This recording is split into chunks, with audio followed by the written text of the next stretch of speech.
Assalamualaikum warahmatullahi wabarakatuh. Pada video kali ini kita akan membahas akuntansi perusahaan jasa dalam hal tahap akhir penyusunan laporan keuangan. Tahap akhir penyusunan laporan keuangan perusahaan jasa ini biasanya dibuat yang pertama jurnal penutup, neraca saldo setelah penutupan, dan terakhir jurnal pembalik. Pertama kita bahas mengenai jurnal penutup atau disebut juga dengan closing entry. Jurnal penutup ini adalah jurnal yang dibuat pada akhir tahun untuk menutup semua rekening bersifat sementara. Masih ingat ya, rekening bersifat sementara atau rekening nominal. Di sini disebutkan rekening sementara adalah rekening yang hanya berlaku untuk satu periode akuntansi, yaitu meliputi rekening yang dicantumkan di laba rugi dan FRIPE. Kalau kita lihat di neraca lajur, rekening nominal atau rekening sementara itu adanya di kolom laba rugi dan satu lagi ada di kolom neraca, yaitu nama akunnya FRIPE. Nah, itu yang termasuk dalam rekening sementara. Tujuan dari dibuatnya jurnal penutup, pertama, untuk menutup saldo yang terdapat dalam semua rekening sementara. Kemudian, agar saldo rekening modal menunjukkan jumlah yang sesuai dengan keadaan pada akhir periode. Bagaimana proses penutupan buku? Pertama, kita menutup semua rekening pendapatan ke rekening ikhtisar laba rugi atau income summary. Nah, ikhtisar laba rugi ini disebut juga sebagai akun perantara dalam membuat jurnal penutup. Pertama, pendapatan di debit, ikhtisar laba rugi di kredit. Pendapatan ini ada di kolom kredit atau saldo normalnya di kredit. Tetapi begitu kita buat jurnal penutup, pindahkan dia ke debit. Kemudian ikhtisar laba rugi di kredit. Berapa besar nominal pendapatan? Ini dapat dilihat juga di neraca lajur kolom laba rugi sebelah kredit. Kemudian kita menutup semua rekening biaya ke rekening ikhtisar laba rugi. Ikhtisar laba ruginya debit, biaya-biayanya kredit. Kenapa? Karena di rekening di neraca lajur, biaya-biaya itu ada di debit. Untuk menolkan kita pindahkan dia ke kredit. Totalnya nanti berapa, baru kita masukkan ke ikhtisar laba rugi. Menutup rekening rugi laba ke rekening modal. Ingat ya, untuk rekening rugi atau laba kita menutupnya ke rekening modal. Jika perusahaan memperoleh laba. Jika perusahaan memperoleh laba, laba akan menambah modal. Analisanya seperti itu. Modal bertambah di kredit. Makanya di sini digunakan akun modal, kredit, ikhtisar laba rugi debit. Dari mana kita mendapatkan nominalnya? Nominal ini dilihat dari kolom laba rugi di neraca lajur, yaitu jumlah laba atau ruginya, selisih debit dan kreditnya. Ya. Kemudian jika perusahaan memperoleh rugi, kebalikan dari laba. Rugi menyebabkan berkurangnya modal. Modal berkurang di debit. Ikhtisar laba rugi kredit. Kemudian menutup rekening FRIPE atau drawing ke rekening modal. Modal di debit, FRIPE di kredit. Kenapa modal di debit kembali? Karena FRIPE ini akan mengurangi jumlah modal pada akhir tahun. Sehingga FRIPE di kredit awalnya dia ada di debit di kolom neraca, di neraca lajur, pindahkan dia ke kredit.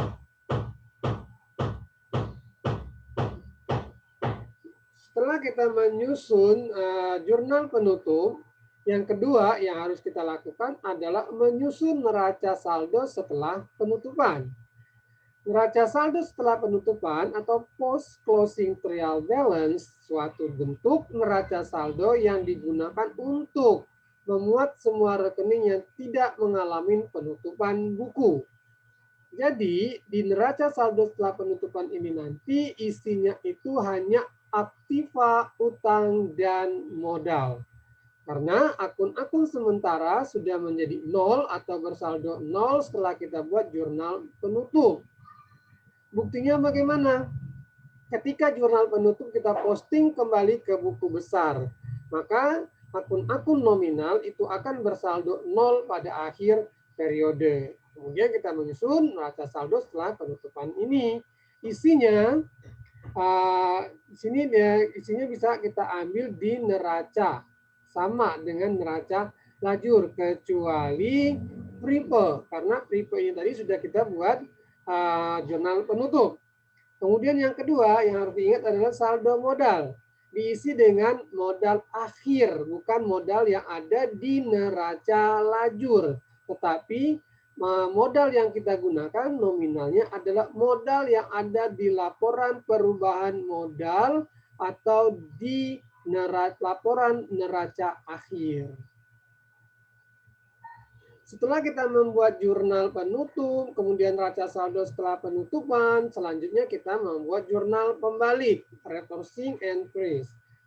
Jurnal pembalik atau penyesuaian kembali merupakan jurnal yang dibuat pada awal tahun untuk menyesuaikan kembali AJP atau ayat jurnal penyesuaian yang pernah dibuat pada akhir tahun periode sebelumnya selama berhubungan dengan penerimaan atau pengeluaran kas pada periode yang akan datang. Jadi, jurnal pembalik ini adalah kita membalik jurnal penyesuaian yang masih berhubungan dengan penerimaan atau pengeluaran kas di periode yang akan datang. Atau untuk lebih gampangnya, penyesuaian yang mengakibatkan munculnya akun real baru itu kita buat jurnal pembalik. Bagaimana menentukan akun real barunya? Ketika kita menyusun neraca lajur, dari atas neraca saldo itu tidak ada akun-akunnya, kita lihat akun yang ada di bawah jumlah neraca saldo. Di situ ada akun-akun baru. Ketika muncul akun baru yang berupa akun bukan akun sementara, tetapi akun yang masih berkelanjutan untuk periode ke periode atau akun real disebutnya, di situ kita harus membuat jurnal pembalik nanti di akhir periode. Tujuannya adalah untuk menyederhanakan pembuatan jurnal yang bersangkutan pada tahun berikutnya. Nah, untuk mengetahui berapa banyak penyesuaian yang membutuhkan atau memerlukan pembalik pada akhir periode atau awal periode kalau pembalik ya, ada 4. Yaitu biaya yang masih harus dibayar. Biaya yang masih harus dibayar. Misalkan di penyesuaian itu ada biaya gaji, hutang gaji. Hutang gaji itu merupakan akun real. Ketika di neraca lajur, akun realnya untuk hutang gaji itu akunnya letaknya ada di bawah jumlah neraca saldo, maka itu membutuhkan jurnal pembalik. Penyesuaiannya adalah biaya gaji pada hutang gaji. Ketika kita membuat jurnal pembalik, tinggal dibalik. Debitnya debitnya hutang gaji, kreditnya biaya gaji. Nominalnya tetap sama. Artinya kita hanya membalik jurnal penyesuaian. Debit menjadi kredit, kredit menjadi debit letaknya. Kemudian pendapatan yang masih harus diterima. Ini adalah berupa piutang. Ya, jika ada piutang, yang merupakan akun real baru, kita harus buat jurnal pembaliknya di awal periode. Pendapatan diterima di muka. Nah ini yang harus diingat, jika pendapatan diterima di muka itu menggunakan pendekatan laba rugi. Kenapa? Nah, ketika kita menggunakan pendekatan laba rugi pada saat awal kita mencatat, misalnya pendapatan diterima di muka pada misalnya begini, debitnya kas, kreditnya pendapatan diterima di muka. Nah nanti itu pendekatan neraca ya. Ini yang dimaksud adalah pendekatan laba rugi. Ketika kita menjurnal pada awal periode, debitnya kas, kreditnya pendapatan. Pendapatan yang kita terima untuk sekian tahun ke depan. Nah nanti di penyesuaian itu akan muncul pendapatan diterima di muka pada pendapatan. Pendapatannya di debit, kemudian pendapatan diterima di mukanya kredit. Ketika kita membuat jurnal pembalik, pendapatannya di debit, pendapatan diterima di mukanya kredit, tinggal dibalik. Begitu juga dengan yang keempat, biaya dibayar di muka. Ini juga ketika kita melakukan pendekatan laba rugi. Misalnya kita membayar asuransi untuk 1 tahun ke depan. Biaya asuransi pada kas. Nah nanti pada saat penyesuaian itu akan muncul asuransi dibayar di muka. Debit, kreditnya, biaya asuransi. Di jurnal pembalik, debitnya biaya asuransi, kreditnya asuransi dibayar di muka. Jadi di awal kita mencatatnya biaya asuransi, kreditnya kas. Pada penyesuaian muncul debitnya asuransi dibayar di muka, kreditnya biaya asuransi. Di jurnal pembalik debitnya biaya asuransi, kreditnya asuransi dibayar di muka. Nominalnya sama dengan yang ada di jurnal penyesuaian. Contoh, nah ini kita lihat contoh dari neraca lajur Atskia Dekorator. Nah, di sini disajikan neraca saldo, AJP, NSD, laba rugi, neraca, kemudian total laba di sini 3.228.000 ya.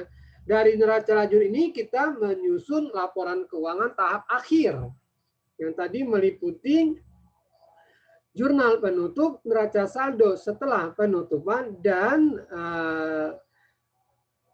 jurnal pembalik. Ini adalah jurnal penutup yang kita buat. Di sini pendapatan usaha, ikhtisar laba rugi.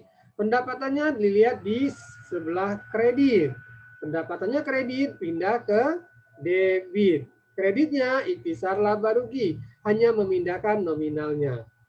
Kemudian menutup biaya.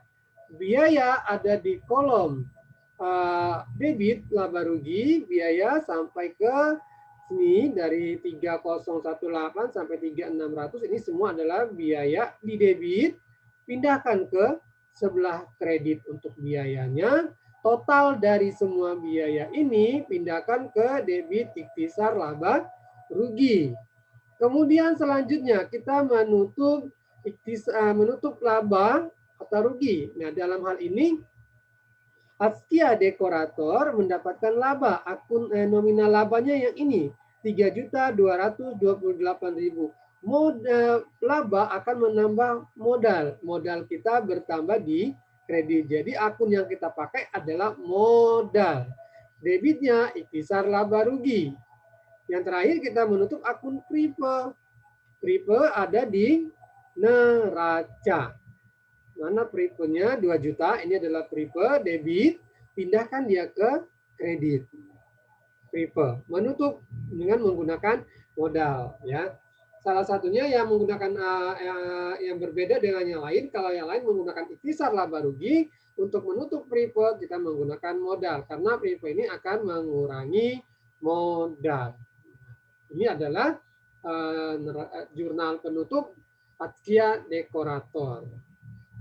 Selanjutnya kita menyusun neraca saldo. Neraca saldo setelah penutupan ini kita ambil yang ada di sini di kolom neraca. Tetapi ingat untuk Pripe kita tidak gunakan lagi karena sudah tutup dengan jurnal penutup. Kemudian modal 30 juta ini bukan modal akhir. Yang kita pakai adalah modal akhir. Jika tidak mau melihat kelaporan laba baru, kelaporan perubahan modal, tinggal dilihat saja di sini. Modal awalnya 30 juta, ada laba, ada preferred. Laba dikurangin preferred, ditambahkan ke modal awal, itulah modal akhir. Nah, ini sama kas, semuanya ini kita ambil di neraca lajur kecuali untuk modal. Ya, modal 31.228.000.